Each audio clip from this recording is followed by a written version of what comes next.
একটা জিনিস দেখছি, যারা বউকে সম্মান দেয়, বউয়ের কথাকে দাম দেয়, মানুষের সামনেও বউয়ের সম্মান রাখে, সেই সব পুরুষদের অধিকাংশেরই লাইফে উন্নতি হয়, এদের সংসারে শান্তিও থাকে।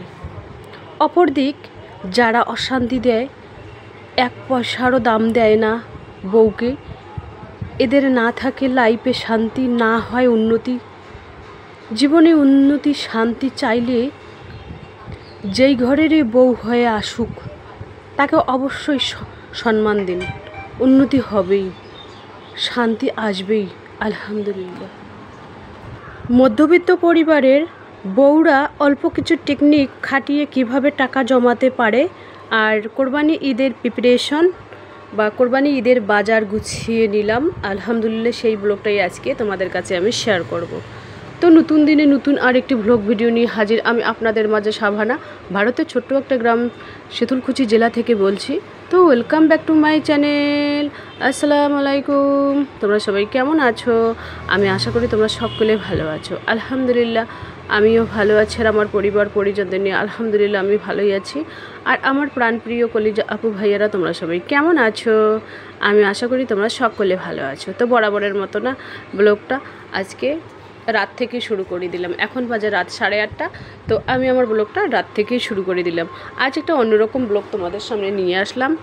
মধ্যবিত্ত পরিবারের বউরা অল্প কিছু টেকনিক খাটিয়ে কিভাবে টাকা জমাতে পারে, আর কোরবানি ঈদের প্রিপারেশন আর কোরবানি ঈদের বাজার গুছিয়ে নিলাম আলহামদুলিল্লাহ, সেই ব্লগটাই আজকে তোমাদের কাছে আমি শেয়ার করব। তো এই যে দেখতেই পাচ্ছেন কোরবানি ঈদের বাজার আলহামদুলিল্লাহ অর্ধেক, মানে 3 ভাগের 2 ভাগ এসেছে, আর 1 ভাগ বাকি আছে। মানে আমার একটা জ্যাঠাতো ভাই নিয়ে এসেছে। তো আমি বলছিলাম যে আমি একটা লিস্ট করে দেই বাজারের। আমার হাজব্যান্ড যাওয়া কথা ছিল, তো ওনার একটা অন্য কাজের মানে ব্যস্ততার জন্য উনি যেতে পারেনি। তো আমার জ্যাঠাতো ভাই নিয়ে এসেছে। তো আরও 5-6টা মিচিং আছে আর কি।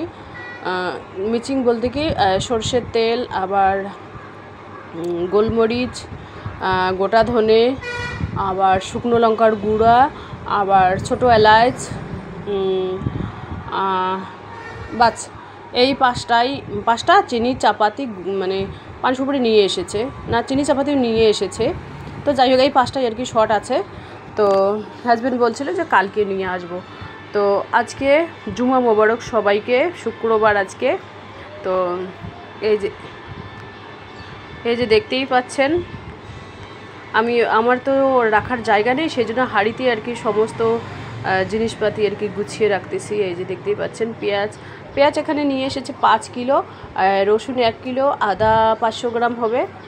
তো বাজার যেহেতু পাশেই, তো অত বেশি কিছু নিয়ে আসিনি, তো সেই জন্য অল্প কিছু নিয়ে এসেছি। যাই হোক এইগুলো আমি কিন্তু বাজারটা গুছিয়ে এক জায়গায় রেখে দিচ্ছি যাতে হাত বাড়াতে পাওয়া যায়। কুলার মধ্যে রেখে দিচ্ছি, আর এখানে হাঁড়িতে আর কি পেঁয়াজ রেখে দিলাম যাতে পেঁয়াজ, রসুন, আদা এই 3টে জিনিস হাঁড়িতে রেখে দিলাম। আর বাদ বাকি সমস্তগুলো আমি এখানে কুলোর মধ্যে রেখে দিলাম। আর মুড়িটা ঢালবো ও বয়ামের মধ্যে, প্লাস্টিকের একটা বয়াম আছে, সেই বয়ামের মধ্যে আর কি মুড়িটা ঢালবো। তো এখন আর কি ঢালবো না, পরে ঢেলে নেব আর কি, যেহেতু হাজব্যান্ড বাসায় এসেছে, কাজের চাপ তো আছেই। কারণ একজন যদি বাড়তি লোক থাকে আসে, তো কাজের একজন বাড়তি হলেও কাজের একটু হলেও বাড়তি হয় আর কি। তো চলো, যেহেতু আমার প্রত্যেক দিনে বিকাল 4টে ব্লগ আসে, আর এই দেখাচ্ছি তোমাদের ব্যাগের মধ্যে হাজব্যান্ড কী নিয়ে এসেছে, আজকে খাওয়া জিনিস কী নিয়ে এসেছে। আমি কিন্তু ফোন করে আগেই বলেছি আজকে এসেছে হাজব্যান্ড বাসায়, যেহেতু কালকে কোরবানির ঈদ, তো একদিন আগে এসেছে আর কি। তো যাই হোক দেখি ব্যাগের মধ্যে কী নিয়ে এসেছে। আম তো নিয়ে এসেছে, আমি বলছিলাম যে ফোন করে বলছিলাম ফজলি আম, ল্যাংড়া আম আমার জন্য নিয়ে আসবে। আজকে নিয়ে এসেছে আম, আনারস, বাস এই দুটোই নিয়ে এসেছে। তো ব্যাগের মধ্যে দেখি কী নিয়ে এসেছে, একটু খুলে আর কি দেখাই তোমাদের। তো চলো, যতটুকুই পারি ততটুকুই শেয়ার করি। এই যে দেখতেই পাচ্ছেন এই আম আর আনারস দুটো নিয়ে এসেছে। তো একটা কেটে আমার আব্বা মাকে দেবো, আর একটা আমরাই খাবো আর কি। তো আনারস খেলে নাকি দুধ খাওয়া যায় না, আনারস ও দুধ একসাথে খাওয়া যায় না, বিষক্রিয়া হয় নাকি, সেই জন্য মেয়েকে বললাম যে তোমরা যেদিন যেদিন আনারস খাবে সেদিন দুধ খাবে না। তো বলে কি ঠিক আছে। তো কোন জায়গায় যেন হয়েছিল এরকম, কি বলছি তোমাদের, মা মেয়ে দুজনেই রাত্রিবেলায় আনারস দুধ খেয়ে ঘুমিয়েছিল, সকালবেলায় উঠে দুইজনেই নেই। তো সেটা আর কি ভয় লাগে, তো সাবধানের মান নেই, তাই না? যেহেতু এটা হয়েছে তো সেই জন্য এটা মেনে চলতে হবে। যেদিন আমি আনারস খাবো সেদিন দুধই খাবো না, ছেলে মেয়েকেও খেতে দেবো না, হাজব্যান্ডকেও খেতে দেবো না। আনারস তো আনারসই খাও, আর দুধটা দই করে রাখবো। আজকে মানে আজকে তো খাবো না, কালকে আর কি। আজকে আর কি সন্ধ্যা হয়ে গেছিলো, চা মানে অফ ক্যামেরা চা দিয়েছি। এই যে 4 প্লেট টেলে দেখতেই পাচ্ছেন। আমার আব্বা ভাই এসেছিলো, তো ব্যাগের মধ্যে খুলে দেখাচ্ছে এগুলো জামা কাপড়, এগুলো এখানে কিছু নেই, অলরেডি টাম ওগুলো বার করে দিয়েছে। টুকিটাকি আর কি কলগেট ব্রাশ টারাশ আছে, যেটা আর কি জরুরি সেটাই আর কি ব্যাগের মধ্যে ঢুকানো আছে। তো যাই হোক, এই যে দেখতেই পাচ্ছেন এরকম ফল নিয়ে এসেছে। আর আজকে রান্না হবে কি জানো, মটন রান্না হবে আর কি, আলু দিয়ে মটন রান্না হবে আর শিদলের ভর্তা করব। তো দেখাচ্ছি তোমাদের। আর মেয়ে দোকানে আছে। এটি কিন্তু সকালের ব্লগটা রাতের ব্লগের সাথে অ্যাড করতেছি আর কি। তো এই যে দেখুন, আজকে সকালবেলা বানাবো আর কি মটন। ছেলের দ্বারাই মটন নিয়ে এসেছি, যেহেতু হাজব্যান্ড আসার কথা ছিল সেই জন্য আর কি মটন নিয়ে এসেছি। আর মটন দিয়ে আলু দিয়ে একটু ঝোল করবো, একটু কষিয়ে রেখে দেবো, আর শিদুলের ভর্তা বানাবো। এখানে দেখতে পাচ্ছেন মা শিদুল দিয়েছে, সেই শিদুল ওই কচু পাতা দিয়ে বেঁধে পুড়তেছি গ্যাসের মধ্যে। রসুন দিয়েছি পুড়তে, শুকনো লঙ্কা পুড়ে তারপরে করব, ভর্তা বানাবো। তো এই যে দেখতেই পাচ্ছেন রান্না কি করি তোমাদের এক ঝলক দেখিয়ে দিই।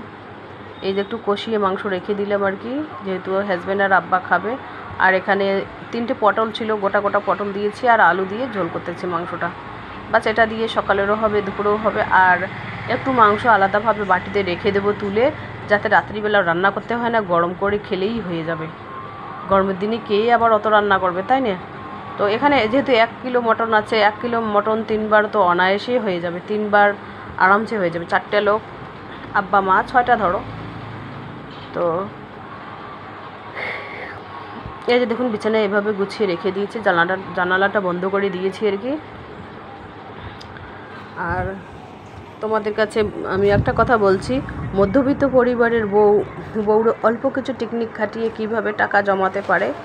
আর কোরবানি ঈদের বাজার গুছিয়ে নিলাম আলহামদুলিল্লাহ, সেই ব্লগটাই শেয়ার করব। আর দেখুন এটা হচ্ছে দুপুর টাইম, তো খেতে বসেছে আমার ভাইয়ের মেয়ে, আমার মেয়ে, আর অফ ক্যামেরায় আমিও বসেছি। তো ছেলে খাওয়া করে আগেই চলে গেছে আর কি কম্পিউটার ক্লাসে।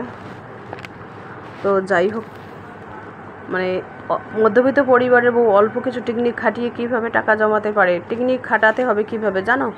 টেকনিক বলতে কি, আজকে মনে করো রান্না, 3 বেলায় মাছ মাংস খেতে হবে সংসার করতে গেলে, সেটা তো না, একবেলা ভাতও খেতে হবে, 2 বেলা, আর একবেলা ডাল সবজিও খেতে হবে, আর একবেলা মাংস খেতেই পারো। এই দেখুন মাংসের কালারটা, আর ভাত রান্না হয়েছে অলরেডি। এই দেখুন এটা আলাদাভাবে এটা খাবো, কড়াইটা খাবো, আর বোলেরটা তুলে রেখে দেবো রাত্রিবেলার জন্য। তো দেখুন খেলে তো একদিনই খাওয়া যায়, 1 কিলো মাংস একবারই খাওয়া যায়, সকালেই শেষ করে দেওয়া যায়। তো 1 কিলো মাংস 3 বেলা হবে না কেন? আমাকে বুদ্ধি খাটিয়ে সকালেও করতে হবে, দুপুরেও করতে হবে, রাতেও করতে হবে। এমনকি কয়েক পিস রেখেও দিতে হবে, যাতে কালকেরও হয়। এভাবে বুদ্ধি খাটাতে